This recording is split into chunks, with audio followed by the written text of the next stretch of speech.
गिबि गिबियावनो बड'लेण्ड बुब्लि निउस पर्टेलखौ नायनानै मोजां मोनग्रा गासै रायजो राजाफोरखौ जों बेजोंनो मोनसे मोजां खौरां फोरमायनो सानदों। जोङो जनाय दख'रा बारग' एक्स एनडिएफबि आफाद जानानै जोङो दिनै जोंनि जनाय हालामनि 1 नम्बर लादांगुरिनि मनज बसुमतारिया दिनै जिहेतुके आसाम कामान्ड'आव बिथाङा इन्टारभिउ होदोंमोन। बिथाङा दिनै जोंनि जनाय हालामाव बर' हिसाबै दिनै सासेल' बिथाङा उथ्रिसारनो हादों। बे खौरांखौ मोननानै जोङो दिनैनि बे मोनाबिलि समाव जोबोद गोजोननाय मोनदों आरो बिथांखौ जोङो जोंनि जनाय दख'रा एक्स एनडिएफबि निफ्राय जोङो बिथांखौ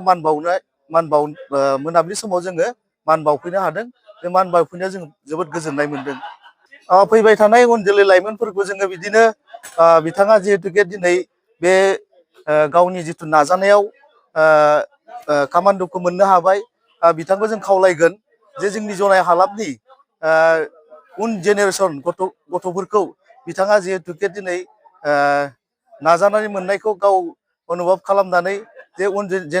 जेनेरेसनफोरखौबो बिथाङा बिदिनो गावनि जिथु नाजानायाव मोननायखौ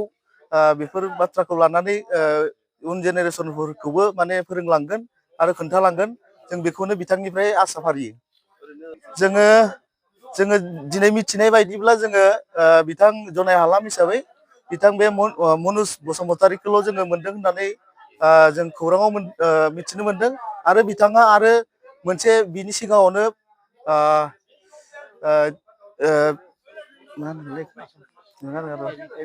इन्टारभिउ होबावदोंमोन ABUBनि। बिथाङा बेवहायबो अलरेडि माने मोनखानानै दंमोन आरो बे मोनसेयावबो बिथाङा ब्लेक कामान्ड'खौ मोननो हादों। दा बिथाङा बे गाव जिहेतुके मोननै रिक्रुइटमेन्टआव बेयाव पास जादोंमोन। बेनिखायनो बिथाङा दा कामान्ड'खौनो मावगोन होननानै बिथाङा जोंनि सिगाङाव खौरां होदों।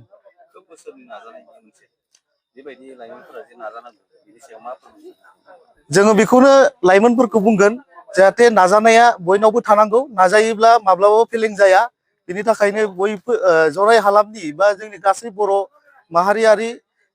आफादफ्रा बेखौनो फोरमायगोन आरो जों बेखौनो मेसेज होगोन जे बिदि नाजाथाबोब्ला मोनैनि जेबो बाथ्रा गैया। जाहाथे नाजाथारनांगौ आरो नाजाबाय थानांगोन आरो नाजायोब्ला मोननि जेबो बाथ्रा गैया होननानै जों माने मोनथियो आरो। बोसोरनिफ्राय नाजाबाय दङ। बोसोराव बोसोर सासे मोनगासिनो दङ। बेबायदि मोननांगौ होननानै जनाय हालामनि गुबुन गुबुन गामि गासै जों बुंनो थाङोबा 33टा गामि दं जनाय हालामाव। सेनाव लादांगुरि गामियाव मोननो थांगासिनो दङ। बेबायदियै जनाय हालामनि 33टा गामियाव मोननो नांगौ। बे बेलायाव नोंथांमोना मा बुङो? बियो जोङो दिनै खौरां मोननाय बायदिब्ला दिनै 1 नं लादांगुरियाव गोबां मोजां मोजां गथ'फोर दङ। दिनै बिथांमोना नाजाथाब दिनै गामिनिफ्राय साथाम साब्रैसो बिदिनो मोननो हादों आरो जिहेतुके मनज बसुमतारिनि फंबायाबो बे कामान्ड'आवनो सिगां बोसोरनैनि सिगांनो मोनखांखाबाय सासेल'। आरो दिनै जोङो जनाय हालाम हिसाबै जों बेखौनो मेसेज होनो लुगैदों जे बिदिनो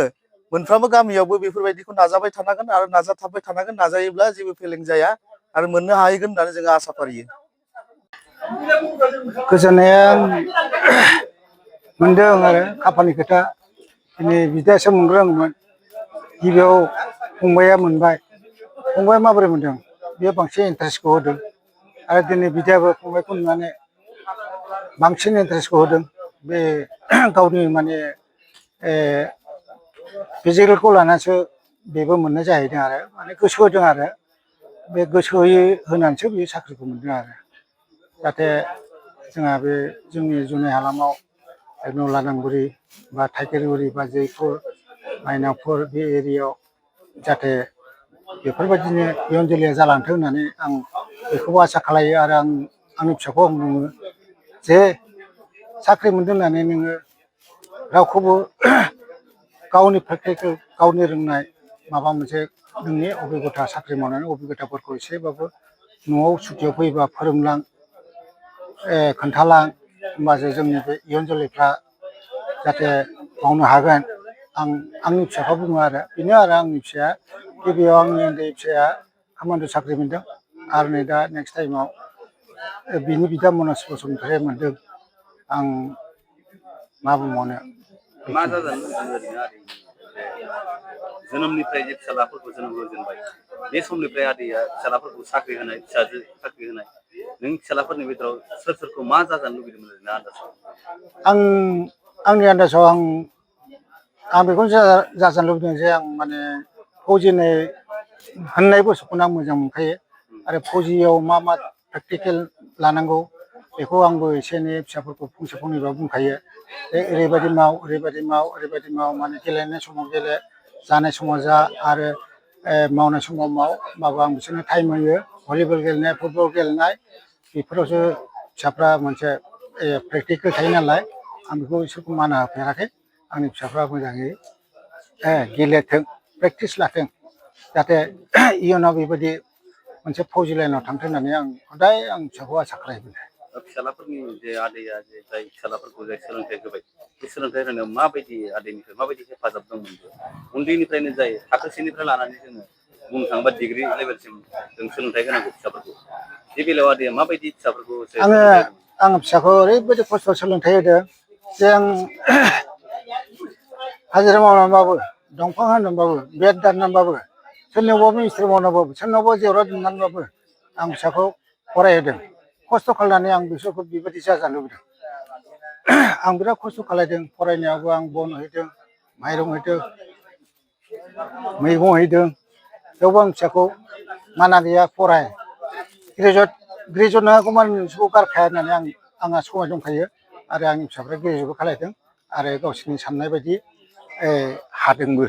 जाय समाव नैथि फिसालाया फार्स्ट गिबि साख्रि मोनजेनबाय दा दिनै सेथि फिसालाया साख्रि मोनदों बे गोबां दैदेनगिरिफ्रा नोंथांनि आदैनि फिसालाखौ जे बरायनो फैदों माबायदि गोजोनदों आदै आं बेखौ बिराद साबायखर थादों आं गोजोननाय थादों बेबायदि माने आंनि फिसाया माने बिराद खस्थ' खालायदों खस्थ' खालायनायनि गेजेराव हाबाय हानायखौ दिनै देखायबाय ओनसोलनि जा जुनाय हालामनि मानसिफ्रानो बयबो सापर्ट खालामफैबाय जाहाथे बिदि जानांगौ आदै बा मादै नोंसोर मा गियान होनानै बिदि माबे समाव जोनोम होनानै माबायदि नोंनि फिसाखौ बिदि खालामनो हाखो होननानै जोंखौ सोंफैदों जोंलाय मा बुंनो होमबाबो फिसाखौथ' जों बयबो जोनोम होखायो होमबाबो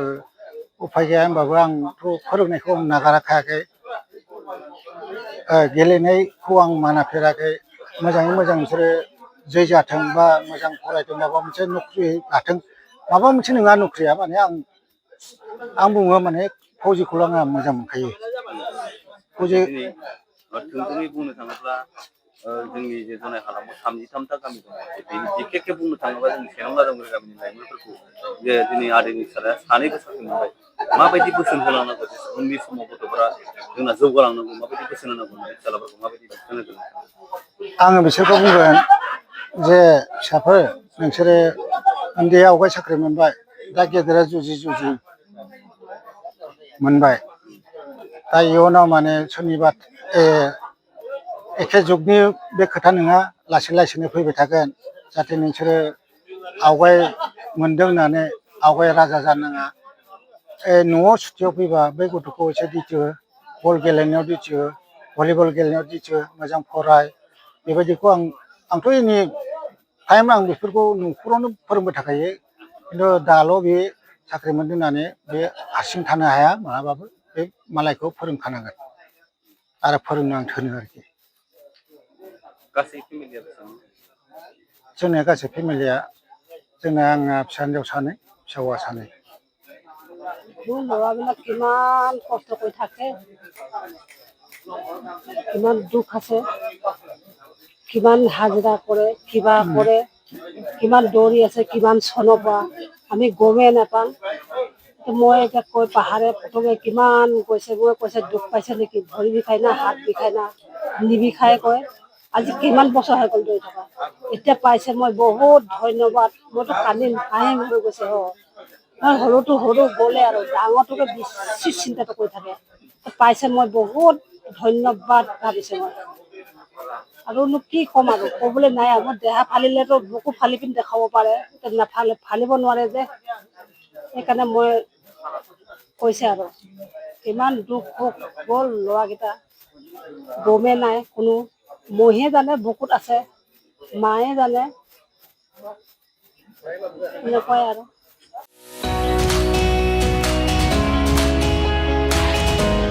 मोनसे फोसावथाय bachelor of vocational nursing care लानो गोसो गुदुं लाइमोनफोरनि थाखाय मोनसे गोजोनथाव खौरां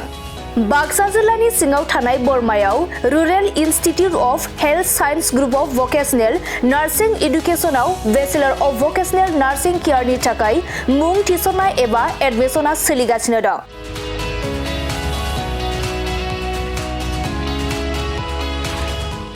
बे बेचलर अफ भकेशनेल नार्सिं केयाराव मुं थिसननो थाखाय फरायसाया जायखिजाया स्ट्रिमनिफ्राय एचएस आनजादखौ उथ्रिनाय जानांगोन लोगोसे बे बेचलर अफ भकेशनेल नार्सिं केयारनि सार्टिफिकेटनि भेलुआ डिग्री लेभेलनि समान आरो बे डिग्रीखौ scope global skill university Bhopal Madhya प्रदेशनिफ्राय होनाय जागोन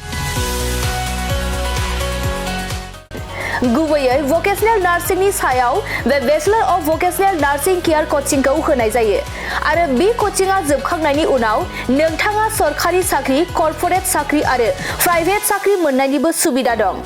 बिनि अनगायैबो बे कचिंआ जोबखांनायनि उनाव प्लेसमेन्ट साख्रिनिबो सुबिदाखौ नोंथाङा मोननो हागोन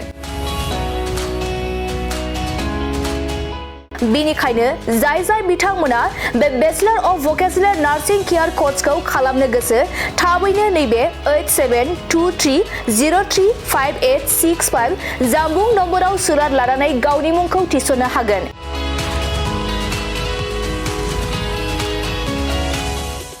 खुलुमबाय आं नोंथांमोननो दिनै बे भिडिअनि गेजेरजों जोबोर मोजां मोनसे खौरां फोसावनो थाखाय लाबोनाय जादों जोंनि बाक्सा जिल्लानि सिङाव थानाय बरमायाव rural institute of health science group of vocational nursing एडुकेशनाव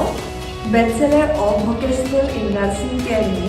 एडमिशना सोलिगासिनो दङ आरो बेयाव एडमिशन लानो थाखाय स्टुडेन्टआ जायखिजाया स्ट्रिमनिफ्रायनो 12 पास जानाय जानांगोन आरो बेनि सार्टिफिकेटनि भेलुआ ग्रेजुवेट लेभेल एबा डिग्री लेभेलनि समान आरो बे डिग्रीखौ scope global skill university Bhopal Madhya प्रदेशनिफ्राय होनाय जागोन स्पेसियेलि भकेशनेल नार्सिंनि सायाव बेस खालामनानै बे कर्सखौ होनाय जायो कर्स कमप्लिट जाखांनायनि उनाव गभर्नमेन्ट जब कर्परेट जब आरो प्राइभेट जबजों लोगोसे फार्दार मास्टार डिग्री खालामनो गोसोब्ला खालामनोबो हायो आरो बेयाव कर्स कमप्लिट जाखांनायनि उनाव प्लेसमेन्ट जबनिबो सुबिदा दङ बिदिब्ला एथ' मोजां सुबिदाखौ जों मानो जोंनि आखाइनिफ्राय बारग'होनो जाय बिथांमोना बे कर्सखौ खालामनो गोसो होनाय नाम्बाराव थांनानै थाबैनो कन्टेक्ट खालामदो आरो गावनि सिटखौ बुक खालामनानै गावनि फिउचारखौबो ब्राइट खालामदो थेंक इउ